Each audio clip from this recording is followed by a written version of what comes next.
Hey, welcome back to Prepping with Sarge.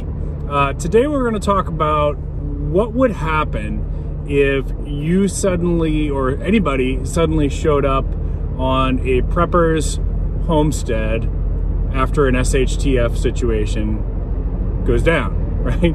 So we're talking, in this video, we're talking about a hypothetical big boom, right? Like something really bad happens. Use your imagination. Red Dawn, zombie apocalypse, robot uprising, whatever, take your pick. And you know what's funny is if you're a prepper, you will eventually hear somebody say something like, well, I know where I'm going when SHTF happens, har har har. Okay, so here's what you need to know. It's really going to depend on the person. Now, not everybody is as warm and fuzzy and kind-hearted as your pal Sarge here. When I have had friends talk to me about this, and there's a key component right there, is have this conversation in advance if you're planning to retreat or bug out to somebody else's location. Do not just show up unexpected.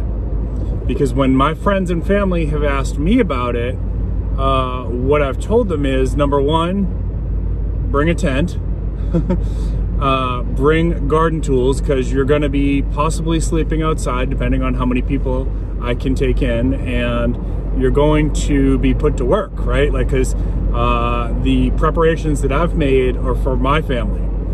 I don't have enough preparations to take care of lots of people. Could I teach you to grow some food and forage and fish? Yes. But if you're coming thinking like you're just gonna eat somebody else's food supply and live off their shelter and whatnot, you're probably gonna be in for a big surprise. Now, if you're willing to work, and that may include gardening, that may include foraging, that may include hunting, that may include fishing, it may include security, depending on the situation. Maybe you're gonna have to stay up all night long guarding the garden, right? Or whatnot. Use your imagination here. So the question that you should ask if you have this conversation with one of your friends is, what do you want me to bring? Okay? And they will give you instructions as to what to bring. Maybe it's all your canned goods. Certainly it's going to be any emergency medicines that you need, any life-saving medications that you need. You shouldn't count on anybody else to have something like that for you. The medicines that I have for my asthma that I've stored up, those are for me, okay? I don't have enough to share with other people. I have antibiotics for me and my wife, right? I have potassium iodide for me and my wife, right? And maybe one or two select family members who already know who they are. So your responsibility at minimum should be securing stuff like that in advance. Your emergency medication supply, you know, as much as you can store up, your emergency antibiotics, your emergency potassium iodide. If you don't know what that's for, that is for if there's some kind of radiation fallout in your area, which isn't necessarily bombs. It could be that there was a nuclear power plant, or there was a train that derailed that had radioactive materials, right? There's a couple different scenarios where that might happen. And even if you don't live near one of those things, it's still not a bad idea, and potassium iodide is super cheap. Check out my links down below. I got you covered on this, folks. I got you a discount code. That's the best I can do. So your responsibility is to have some of this stuff in advance, right? If you show up empty-handed, oh, okay, we're good. I thought the giant truck was about to swerve into my lane. If you show up empty-handed, then don't expect that the person's going to be warm and fuzzy and greet you. They may turn you away. I mean, it really depends on how bad things are, right? So you got to have these conversations in advance. The other thing to think about is, yeah, Sarge is kind of a kind-hearted person, but I live in the city, folks. You know, chances are, if it's bad enough that you're bugging out from your location, I may not be here. I may already be dead, or my wife and I may have already said we got to get out of Dodge, right? And we may fall back to one of our locations and one of our friends that we already have arrangements with. Okay, so so sometimes when people say that, I tell them, well, if you think you can cross the Mad Max wasteland to get to me, good luck, right? Because if you're far away, chances are pretty good you're not going to be able to safely get to that place where you think you're going to get to. There's that possibility as well.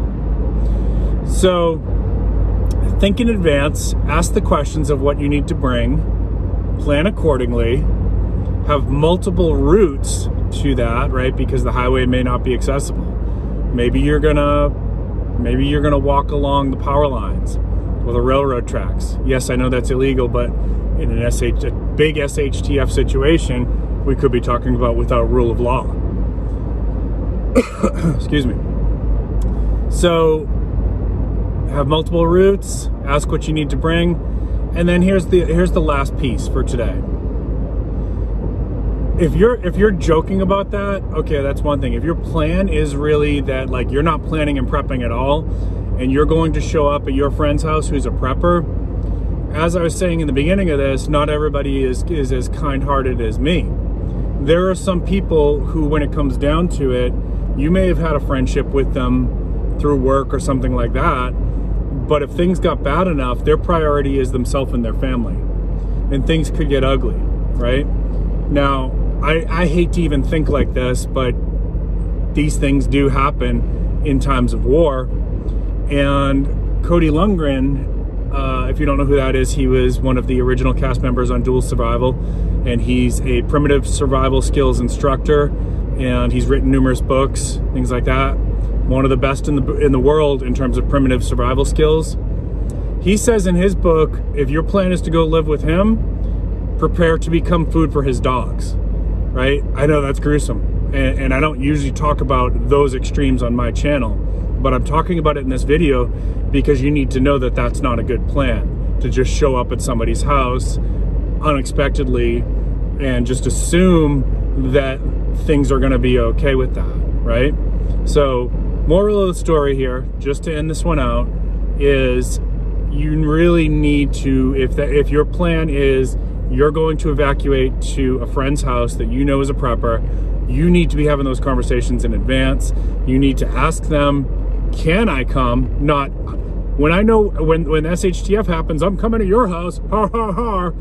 Ask, may I come, and what could I bring to be helpful, okay? That's the right way to do this.